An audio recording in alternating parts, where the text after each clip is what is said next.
श्री सत्यनारायण कथा। शास्त्रों में बताया गया है कि सत्यनारायण व्रत कथा का पाठ करने से व्यक्ति को 1000 यज्ञ करने के बराबर पुण्य फल की प्राप्ति होती है। सत्यनारायण भगवान व्रत कथा में भगवान विष्णु के सत्य स्वरूप के बारे में बताया गया है। इस व्रत का पाठ करने से घर में सुख समृद्धि का वास होता है और भगवान विष्णु की कृपा बना रहती है। एक समय की बात है, नैशिरण्य तीर्थ में शौनिकादि 88,000 आर्षियों ने श्री सूत जी से पूछा, हे प्रभु, इस कलयुग में वेद विद्या रहित मनुष्यों को प्रभु भक्ति किस प्रकार मिल सकती है तथा उनका उद्धार कैसे होगा? हे मुनिश्रेष्ठ, कोई ऐसा तप बताइए जिससे थोड़े समय में ही पुण्य मिले और मनवांछित फल भी मिल जाए। इस प्रकार की कथा सुनने की हम इच्छा रखते हैं। सर्वशास्त्रों के झांता सूत जी बोले, हे वैष्णवों में पूज्य, आप सभी ने प्राणियों के हित की बात पूछी है, इसलिए मैं एक ऐसे श्रेष्ठ व्रत को आप लोगों को बताऊंगा जिसे नारद जी ने लक्ष्मी नारायण जी से पूछा था और लक्ष्मीपति ने मनिश्रेष्ठ नारद जी से कहा था। आप सब इसे ध्यान से सुनिए। एक समय की बात है, योगीराज नारद जी दूसरों के हित की इच्छा लिए अनेकों लोकों में घूमते हुए मृत्युलोक में आ पहुंचे। यहाँ उन्होंने अनेक योनियों में जन्मे प्राय सभी मनुष्यों को अपने कर्मों द्वारा अनेकों दुखों से पीड़ित देखा। उनका दुख देख नारद जी सोचने लगे कि कैसा यत्न किया जाए जिसके करने से निश्चित रूप से मानव के दुखों का अंत हो जाए। इसी विचार पर मनन करते हुए वह विष्णु लोक में गए। वहां वह देवों के ईश नारायण की स्तुति करने लगे, जिनके हाथों में शंख चक्र गदा और पद्म थे, गले में वरमाला पहने हुए थे। स्तुति करते हुए नारद जी बोले, हे भगवान, आप अत्यंत शक्ति से संपन्न हैं। मन तथा वाणी भी आपको नहीं पा सकती हैं। आपका आदि मध्य तथा अंत नहीं है। निर्गुण स्वरूप सृष्टि के कारण भक्तों के दुख को दूर करने वाले हैं। आपको मेरा नमस्कार है। नारद जी की स्तुति सुन विष्णु भगवान बोले, हे मुनिश्रेष्ठ, आपके मन में क्या बात है? आप किस काम के लिए पधारे हैं? उसे संकोच कहो। इस पर नारद मुनि बोले कि मृत्युलोक में अनेक योनियों में जन्मे मनुष्य अपने कर्मों के द्वारा अनेकों दुख से दुखी हो रहे हैं। हे नाथ, आप मुझ पर दया रखते हैं तो बताइए कि वो मनुष्य थोड़े प्रयास से ही अपने दुखों से कैसे छुटकारा पा सकते हैं। श्रीहरि बोले, हे नारद, मनुष्यों की भलाई के लिए तुमने बहुत अच्छी बात पूछी है। जिसके करने से मनुष्य मोह से छूट जाता है, वह बात मैं कहता हूँ, उसे सुनो। स्वर्गलोक व मृत्युलोक दोनों में एक दुर्लभ उत्तम व्रत है जो पुण्य देने वाला है। आज प्रेमवश होकर मैं उसे तुमसे कहता हूँ। श्री सत्यनारायण भगवान का यह व्रत अच्छी तरह विधान पूर्वक करके मनुष्य तुरंत ही यहाँ सुख भोग कर मरने पर मोक्ष पाता है। श्रीहरि के वचन सुन नारद जी बोले कि उस व्रत का फल क्या है और उसका विधान क्या है। ये व्रत किसने किया था? इस व्रत को किस दिन करना चाहिए? सभी कुछ विस्तार से बताएं। नारद की बात सुनकर श्रीहरि बोले, दुख व शोक को दूर करने वाला, यह सभी स्थानों पर विजय दिलाने वाला है। मानव को भक्ति व श्रद्धा के साथ शाम को श्री सत्यनारायण की पूजा धर्मपरायण होकर ब्राह्मणों व बंधुओं के साथ करनी चाहिए। भक्तिभाव से ही नैवेद्य, केले का फल, घी, दूध और गेहूंओं का आटा सवाया लें। गेहूंओं के स्थान पर साठी का आटा, शक्कर तथा गुड़ लेकर अब सभी भक्षण योग्य पदार्थों को मिलाकर भगवान का भोग लगाए। ब्राह्मणों सहित बंधु बांधवों को भी भोजन कराएं। उसके बाद स्वयं भोजन करें। भजन कीर्तन के साथ भगवान की भक्ति में लीन हो जाएं। इस तरह से सत्यनारायण भगवान का यह व्रत करने पर मनुष्य की सारी इच्छाएं निश्चित रूप से पूरी होती हैं। इस कलिकाल अर्थात कलयुग में मृत्युलोक में मोक्ष का यही एक सरल उपाय बताया गया है। श्री सत्यनारायण व्रत कथा का पहला अध्याय संपूर्ण। बोलिए श्री सत्यनारायण भगवान की जय।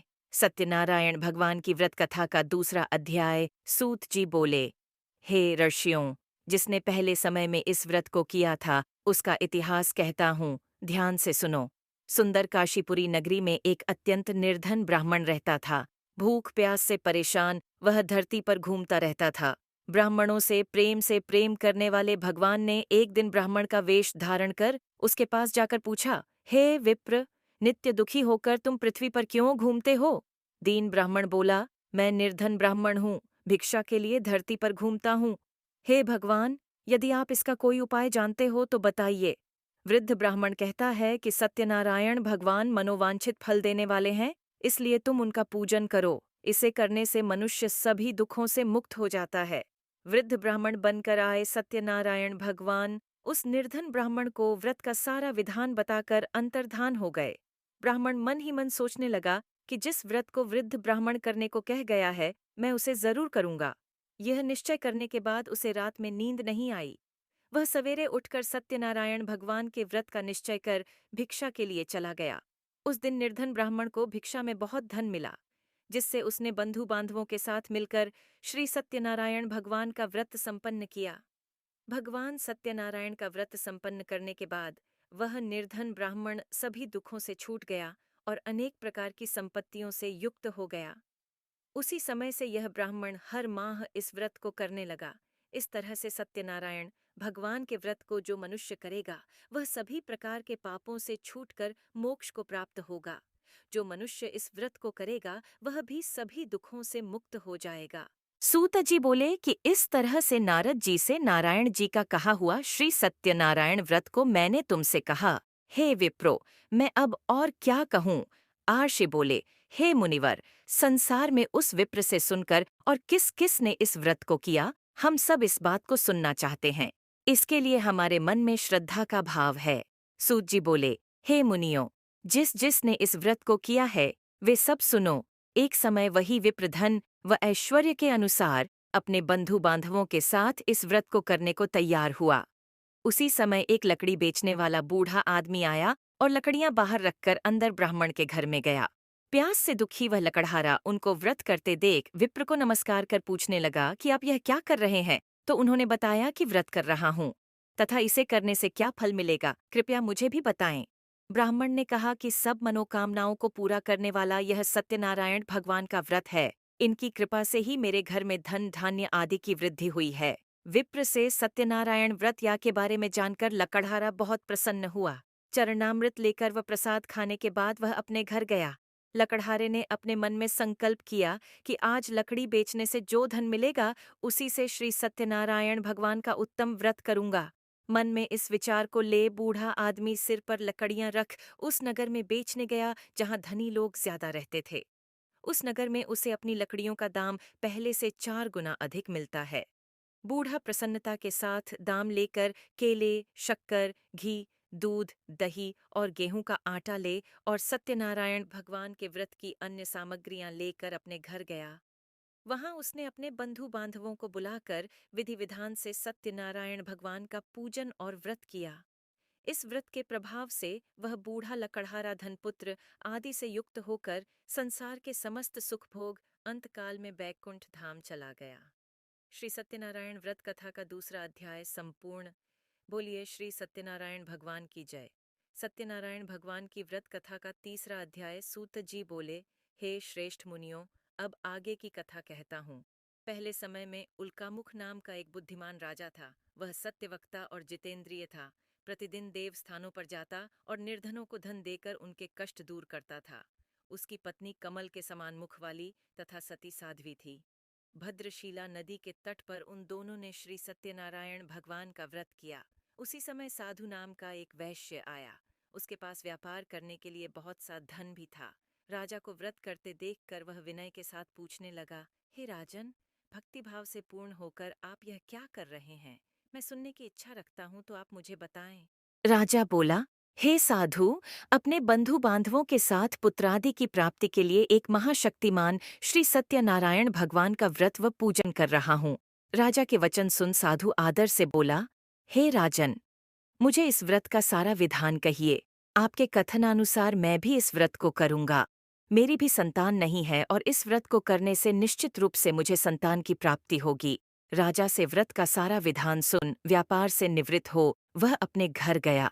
साधु वैश्य ने अपनी पत्नी को संतान देने वाले इस व्रत का वर्णन कह सुनाया और कहा कि जब मेरी संतान होगी तब मैं इस व्रत को करूंगा। साधु ने इस तरह के वचन अपनी पत्नी लीलावती से कहे। एक दिन लीलावती पति के साथ आनंदित हो सांसारिक धर्म में प्रवृत्त होकर सत्यनारायण भगवान की कृपा से गर्भवती हो गई। 10वें महीने में उसके गर्भ से एक सुंदर कन्या ने जन्म लिया। दिनों दिन वह ऐसे बढ़ने लगी जैसे कि शुक्ल पक्ष का चंद्रमा बढ़ता है।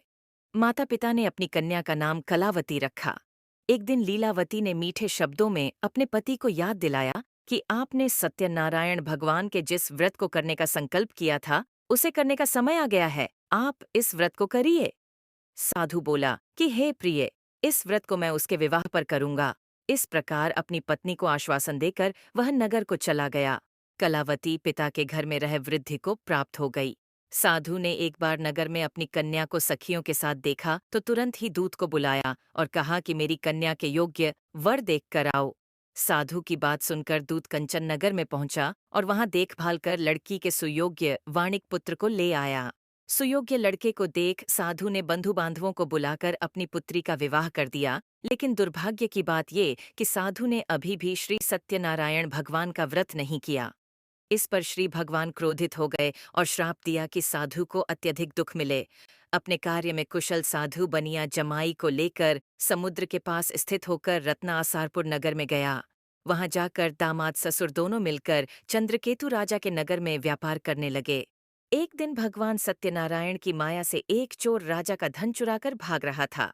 उसने राजा के सिपाहियों को अपना पीछा करते देख चुराया हुआ धन वहां रख दिया, जहां साधु अपने जमाई के साथ ठहरा हुआ था। राजा के सिपाहियों ने साधु वैश्य के पास राजा का धन पड़ा देखा तो वह ससुर जमाई दोनों को बांधकर प्रसन्नता से राजा के पास ले गए और कहा कि उन दोनों चोरों हम पकड़ लाए हैं, आप आगे की कार्यवाही की आज्ञा दें। राजा की आज्ञा से उन दोनों को कठिन कारावास में डाल दिया गया और उनका सारा धन भी उनसे छीन लिया गया। श्री सत्यनारायण भगवान से श्राप से साधु की पत्नी भी बहुत दुखी हुई। घर में जो धन रखा था उसे चोर चुरा ले गए। शारीरिक तथा मानसिक पीड़ा व भूख प्यास से अति दुखी हो अन्न की चिंता में कलावती के ब्राह्मण के घर गई। वहां उसने श्री सत्यनारायण भगवान का व्रत होते देखा। फिर कथा भी सुनी। वह प्रसाद ग्रहण कर वह रात को घर वापस आई। माता के कलावती से पूछा कि हे पुत्री, अब तक तुम कहाँ थीं? तेरे मन में क्या है? कलावती ने अपनी माता से कहा, हे माता, मैंने एक ब्राह्मण के घर में श्री सत्यनारायण भगवान का व्रत देखा है। कन्या के वचन सुन लीलावती भगवान के पूजन की तैयारी करने लगी।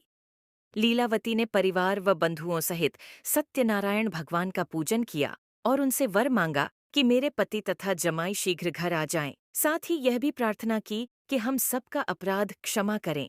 श्री सत्यनारायण भगवान इस व्रत से संतुष्ट हो गए और राजा चंद्रकेतु को सपने में दर्शन दे कहा कि हे राजन, तुम उन दोनों वैश्यों को छोड़ दो और तुमने उनका जो धन लिया है उसे वापस कर दो। अगर ऐसा नहीं किया तो मैं तुम्हारा धन, राज्य व संतान सभी को नष्ट कर दूंगा। राजा को यह सब कहकर वह अंतर्धान हो गए। प्रातकाल सभा में राजा ने अपना सपना सुनाया, फिर बोले कि बणिक पुत्रों को कैद से मुक्त कर सभा में लाओ। दोनों ने आते ही राजा को प्रणाम किया। राजा मीठी वाणी में बोला, हे महानुभावों, भाग्यवश ऐसा कठिन दुख तुम्हें प्राप्त हुआ है, लेकिन अब तुम्हें कोई भय नहीं है। ऐसा कह राजा ने उन दोनों को नए वस्त्र आभूषण भी पहनाए और जितना धन उनका लिया था उससे दुगुना धन वापस कर दिया। दोनों वैश्य अपने घर को चल दिए। श्री सत्यनारायण व्रत कथा का 3रा अध्याय संपूर्ण बान। बोलिए श्री सत्यनारायण भगवान की जय। सत्यनारायण भगवान की व्रत कथा का 4था अध्याय। सूत जी बोले, वैश्य ने मंगलाचार कर अपनी यात्रा आरंभ की और अपने नगर की ओर चल दिए। उनके थोड़ी दूर जाने पर एक दंडी वेशधारी श्री सत्यनारायण ने उनसे पूछा, हे साधु, तेरी नाव में क्या है?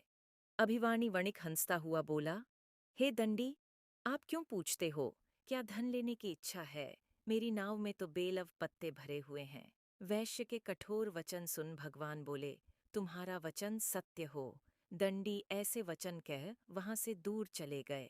कुछ दूर जाकर समुद्र के किनारे बैठ गए। दंडी के जाने के बाद साधु वैश्य ने नित्य क्रिया के पश्चात नाव को ऊंची उठते देखकर अचंभा माना और नाव में बेलपत्ते आदि देख वह मूर्छित हो जमीन पर गिर पड़ा। मूर्छा खुलने पर वह अत्यंत शोक में डूब गया। तब उसका दामाद बोला कि आप शोक न मनाएं, ये दंडी का शाप है, इसलिए हमें उनकी शरण में जाना चाहिए, तभी हमारी मनोकामना पूरी होगी।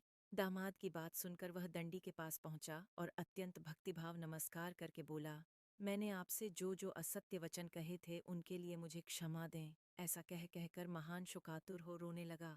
तब दंडी भगवान बोले, हे वणिक पुत्र, मेरी आज्ञा से बार बार तुम्हें दुख प्राप्त हुआ है।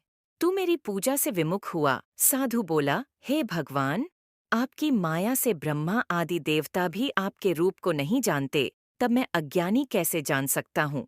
आप प्रसन्न होइए। अब मैं सामर्थ्य के अनुसार आपकी पूजा करूंगा। मेरी रक्षा करो और पहले के समान नौका में धन भर दो। साधु वैश्य के भक्तिपूर्वक वचन सुनकर भगवान प्रसन्न हो गए और उसकी इच्छानुसार वरदान देकर अंतर्धान हो गए। ससुर जमाई जब नाव पर आए तो नाव धन से भरी हुई थी। फिर वहीं अपने अन्य साथियों के साथ सत्यनारायण भगवान का पूजन कर अपने नगर को चल दिए। जब नगर के नजदीक पहुंचे तो दूत को घर पर खबर करने के लिए भेज दिया। दूत साधु की पत्नी को प्रणाम कर कहता है कि मालिक अपने दामाद सहित नगर के निकट आ गए हैं। दूत की बात सुन साधु की पत्नी लीलावती ने बड़े हर्ष के साथ सत्यनारायण भगवान का पूजन कर अपनी पुत्री कलावती से कहा कि मैं अपने पति के दर्शन को जाती हूँ, तू कार्य पूर्ण कर शीघ्र आ जा। माता के ऐसे वचन सुन कलावती जल्दी में प्रसाद छोड़ अपने पति के पास चली गई। प्रसाद की अवज्ञा के कारण श्री सत्यनारायण भगवान रुष्ट हो गए और नाव सहित उसके पति को पानी में डुबो दिया। कलावती अपने पति को वहां ना पाकर रोती हुई जमीन पर गिर गई। नौका को डूबा हुआ देख व कन्या को रोता देख साधु दुखी होकर बोला कि हे प्रभु, मुझसे तथा मेरे परिवार से जो भूल हुई है उसे क्षमा करें। साधु के दीन वचन सुनकर श्री सत्यनारायण भगवान प्रसन्न हो गए और आकाशवाणी हुई, हे साधु, तेरी कन्या मेरे प्रसाद को छोड़कर आई है, इसलिए उसका पति अदृश्य हो गया है। यदि वह घर जाकर प्रसाद खाकर लौटती है तो इसे इसका पति अवश्य मिलेगा। ऐसी आकाशवाणी सुन कलावती घर पहुंचकर प्रसाद खाती है और फिर आकर अपने पति के दर्शन करती है। उसके बाद साधु अपने बंधु बांधवों सहित श्री सत्यनारायण भगवान का विधि विधान से पूजन करता है। इस लोक का सुख भोग वह अंत में स्वर्ग जाता है। श्री सत्यनारायण व्रत कथा का चौथा अध्याय संपूर्ण। बोलिए श्री सत्यनारायण भगवान की जय। सत्यनारायण भगवान की व्रत कथा का 5वां अध्याय। सूत जी बोले, हे ऋषियों, मैं और भी एक कथा सुनाता हूँ, उसे भी ध्यानपूर्वक सुनो। प्रजापालन में लीन तुंगध्वज नाम का एक राजा था। उसने भी भगवान का प्रसाद त्याग कर बहुत ही दुख साण किया। एक बार वन में जाकर वन्य पशुओं को मारकर वह बड़ के पेड़ के नीचे आया। वहां उसने ग्वालों को भक्तिभाव से अपने बंधुओं सहित सत्यनारायण भगवान का पूजन करते देखा। अभिमानवश राजा ने उन्हें देखकर भी पूजा स्थान में नहीं गया और न ही उसने भगवान को नमस्कार किया। ग्वालों ने राजा को प्रसाद दिया, लेकिन उसने वह प्रसाद नहीं खाया और प्रसाद को वहीं छोड़ वह अपने नगर को चला गया। जब वह नगर में पहुंचा तो वहां सब कुछ तहस नहस हुआ पाया तो वह शीघ्र ही समझ गया कि यह सब भगवान ने ही किया है। वह दोबारा ग्वालों के पास पहुंचा और विधिपूर्वक पूजा करके प्रसाद खाया तो श्री सत्यनारायण भगवान की कृपा से सब कुछ पहले जैसा हो गया। दीर्घकाल तक सुख भोगने के बाद मरणोपरांत उसे स्वर्गलोक की प्राप्ति हुई। जो मनुष्य परम दुर्लभ इस व्रत को करेगा तो भगवान सत्यनारायण की अनुकंपा से उसे धन धान्य की प्राप्ति होगी। निर्धन धनी हो जाता है और भय मुक्त हो जीवन जीता है। संतानहीन मनुष्य को संतान सुख मिलता है और सारे मनोरथ पूर्ण होने पर मानव अंतकाल में बैकुंठ धाम को जाता है। सूत जी बोले, जिन्होंने पहले इस व्रत को किया है अब उनके दूसरे जन्म की कथा कहता हूँ। वृद्ध शतानंद ब्राह्मण ने सुदामा का जन्म लेकर मोक्ष की प्राप्ति की। लकड़हारे ने अगले जन्म में निषाद बनकर मोक्ष प्राप्त किया। उल्कामुख नाम का राजा दशरथ होकर बैकुंठ को गए। साधु नाम के वैश्य ने मोरध्वज बनकर अपने पुत्र को आर्य से चीरकर मोक्ष पाया। महाराज तुंगध्वज ने स्वयंभू होकर भगवान में भक्तियुक्त हो कर्म कर मोक्ष पाया। श्री सत्यनारायण व्रत कथा का 5वां अध्याय संपूर्ण। बोलिए श्री सत्यनारायण भगवान की जय। Like share subscribe now. जय श्री राम।